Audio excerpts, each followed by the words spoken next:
अस्सलाम वालेकुम प्यारे दोस्तों, क्या हाल चाल है? आप सब कैसे हैं? उम्मीद करता हूं कि आप सब खैरियत से होंगे। अल्लाह ताला आप सबको हमेशा खुश रखे और खुश रहा करें। अल्लाह ताला आप सब के लिए आसानियाँ पैदा करें और आप दूसरों के लिए आसानियाँ पैदा करें। आज मैं यूरोप आने के लिए बहुत सारे दोस्त पूछते हैं, भाई पूछते हैं कि ईजी वे क्या है। आज मैं आपको एक ऐसा वे बताऊँगा या जो मैंने नेट में रिसर्च किया है, अगर आप उस पर अमल करेंगे तो आप सस्ते में यूरोप भी आ सकते हैं और आपके लिए परेशानी भी नहीं है। आप कम पैसों में यूरोप आ सकते हैं। वो कैसे? वो ऐसे कि आपने मिडिल ईस्ट के लिए जाना है, चाहे आप मजदूरी के लिए जाएं, चाहे आपके पास कोई स्किल है, चाहे आप आईटी इंजीनियर हैं, कोई भी हैं, तो आप ऐसा करें कि पहले आप मिडिल ईस्ट में जाएं, चाहे वो दुबई, अबू धाबी, दोहा, कतर, कहीं भी चल जाएं। उधर जाके आप जॉब करें, 6 से 8 मास 1 साल आप जॉब करेंगे। एक तो आपकी बैंक स्टेटमेंट बन जाएगी, दूसरा आपको जॉब मिल जाएगी, तो जॉब के ऊपर आपके बैंक स्टेटमेंट बनती जाएगी। और एक बात मैं इधर ये बताऊं कि जब आप पाकिस्तान से अप्लाई करते हैं वही वीज़ा अगर आप दुबई, अबू धाबी, दोहा, कतर या कुवैत जहां से अप्लाई करते हैं उसकी वैल्यूज़ ज़्यादा है। अगर आप पाकिस्तान में किसी एम्बेसी में, चाहे वो German, France, Belgium, Holland, Sweden, पुर्तगाल, स्विट्ज़रलैंड, कोई भी एम्बेसी है, वही पेपर आप पाकिस्तान में अगर जमा करवाते हैं एक फ़ाइल, और वही पेपर आप जाके दुबई में जमा करवाते हैं, तो उसमें बहुत ज़्यादा फ़र्क है। आजकल कुछ एजेंट हजरात भी यही कर रहे हैं कि वो पाकिस्तान से लोगों को लेके जाते हैं दुबई में जाके उनका अकाउंट खुलवाते हैं। ये मैं रियलिटी बता रहा हूँ। दुबई में उनका अकाउंट खुलता है, अकाउंट खुलने के बाद उनके बैंक में हर माह उन्होंने एक फर्में बनाई हुई हैं जिसको बाई नेम फर्म कहते हैं। झूठी फर्में होती हैं लेकिन वो रजिस्टर होती हैं। उसमें आपको वो ऐसा करते हैं कि एज ए एम्प्लॉय शो करते हैं कि आप उनके वर्कर हैं, और वो हर माह आपकी सैलरी स्लिप बनाते हैं, हर माह आपकी बैंक में ट्रांजैक्शन करते हैं। उधर के जो भी रियाल हैं, दिनार हैं, जो भी किसी कंट्री की करेंसी है उसमें वो ट्रांजैक्शन करते हैं और आपकी बैंक वैल्यू बनाते हैं। और उसके बाद आपके बैंक में 7-8 हज़ार रियाल, दिनार जो भी है वो डालते हैं, जिस भी उस कंट्री की करेंसी हो उसमें। तो उसके बाद आपका यूरोप का वीज़ा अप्लाई करते हैं, जो कि उधर से बड़ा इजी मिल जाता है। क्योंकि एम्बेसियाँ भी अक्सर ये सोचती हैं कि अगर एक बंदा दुबई में सेटल है, दुबई में जॉब कर रहा है, जो एजेंट माफिया है वो ऐसे करते हैं, जो एजेंट हजरात हैं वो आपकी जो बैंक स्टेटमेंट है वो काफ़ी स्ट्रॉन्ग बनाते हैं। काफ़ी स्ट्रॉन्ग बैंक स्टेटमेंट बनने से उनके लिए फ़ायदा ये है कि एम्बेसी को वीज़ा देना बड़ा ईजी होता है। और दुबई में बहुत सारी जॉब्स हैं, बहुत ज़्यादा एजेंसियाँ हैं जो आपको हायर करती हैं, जो आपको जॉब्स देती हैं और जो आपको पैसे भी पे करती हैं। तो आपको चाहिए कि अगर आप दुबई में आ जाएं तो जो तरीक़ाकार एजेंट हजरात अपनाते हैं, अगर वो ख़ुद आप अपनाएं तो आपके लिए बहुत ज़्यादा फ़ायदा होगा, आपके लिए बहुत ज़्यादा बेहतर हो जाएगा। अगर आपको कोई जानने वाला, कोई रिलेटिव कोई भी है तो आपको फ़ायदा हो सकता है अगर वो आपको दुबई का वीज़ा भेज दें। अक्सर लोग ये कहते हैं कि जी मैंने दुबई में आना है तो मैंने मिडिल ईस्ट नहीं जाना। कईयों का मुझे खुद ये मैसेज आए हैं कि भाई मुझे दुबई की ऑफ़र हो रही है, कुवैत की, कतर की, मिडिल ईस्ट की किसी भी कंट्री की ऑफ़र हो रही है, तो मैंने वहाँ नहीं जाना, मैंने यूरोप आना है। और यूरोप का वीज़ा अगर आप डायरेक्ट अप्लाई करते हैं तो आपके लिए बहुत मुश्किल है, क्योंकि पाकिस्तान से वो इतना अच्छा नहीं देखते उस बंदे को जो दुबई में उसका फ़र्क देखते हैं कि यार ये दुबई में है, ये पाकिस्तान से कम बाहर है, इसके लिए ज़्यादा अपॉर्चुनिटी होनी चाहिए, इसके लिए ज़्यादा फ़ायदा होना चाहिए, और वो फ़ायदा मिलता भी है। और इसलिए मैं कहता हूँ कि जो आपने 30-35 लाख 40 लाख दे के एजेंट को वो आपने तरीक़ाकार अपनाना है, वो तरीक़ाकार मैं आपको मुकम्मल बता सकता हूँ कैसे करना है, क्या करना है।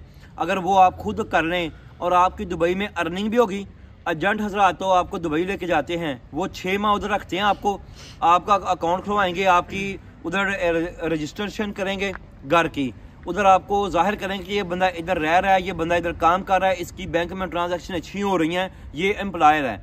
और अगर आप उस हवाले से ये काम खुद करें ओरिजिनल तरीके से, अगर आप जॉब ढूंढें और आप दुबई चले जाएँ, कतर चले जाएँ, सऊदीया चले जाएँ, कहीं भी चले जाएँ, और अगर आप 1 साल लीगल जॉब करें, एक तो आप पैसा अर्न करेंगे, एक आपको बाहर के कंट्री का तजर्बा हो जाएगा कि तजर्बा क्या है, बाहर लोग कैसे रहते हैं, कैसे रहना है, क्या करना है। तो आपको 2 फ़ायदे हो जाएंगे। एक तो आप सस्ते में बाहर आएंगे, यूरोप आएंगे, दूसरा आप अर्न करेंगे। उसके बाद जब वीज़ा अप्लाई करेंगे तो आपके लिए वीज़ा लगना पाकिस्तान की निस्बत थोड़ा ईजी होगा। तो मैंने कहा दोस्तों से ये बात शेयर करूँ कि ये बहुत अच्छी एक अपॉर्चुनिटी है। अगर आप खुद यूज़ करें तो आपके लिए ज़्यादा बेहतर है। आपको डॉक्यूमेंट्स जो चाहिए वो दुबई, सऊदीया, अबू धाबी, दोहा, कतर, ओमान आने के लिए भी वही चाहिए जो आपको यूरोप आने के लिए चाहिए। अगर आप CV और कवर लेटर मिडिल ईस्ट में भेजते हैं, कोई भी फर्म आप ढूंढें, जॉब इन दुबई, अगर आप जॉब इन दुबई में सर्च करेंगे, जॉब इन कतर में सर्च करेंगे, ये वेबसाइटें हैं, इसमें जाके आपको जॉब्स मिलेंगी। वो पूरी दिखाएगा कि आपके पास कौन सी स्किल है, आप क्या जॉब करना चाहते हैं, आपने IT की है, आप डॉक्टर हैं, आप इंजीनियर हैं, या आप कोई बगैर स्किल के जॉब करना चाहते हैं, आपने लेबर में जॉब करना है तो वो भी लेबर जॉब भी अवेलेबल है। लेकिन सर्च तो आपने खुद करना है, आप किसी की हेल्प ले सकते हैं। मैं हमेशा ये कहता हूँ कि अगर आप खुद नहीं कर सकते तो प्लीज़ ऐसा किया करें कि आपके पढ़े लिखा कोई दोस्त, कोई कज़न, कोई यार, कोई जो भी आपका रिलेटिव है, आप उसकी मदद ले सकते हैं।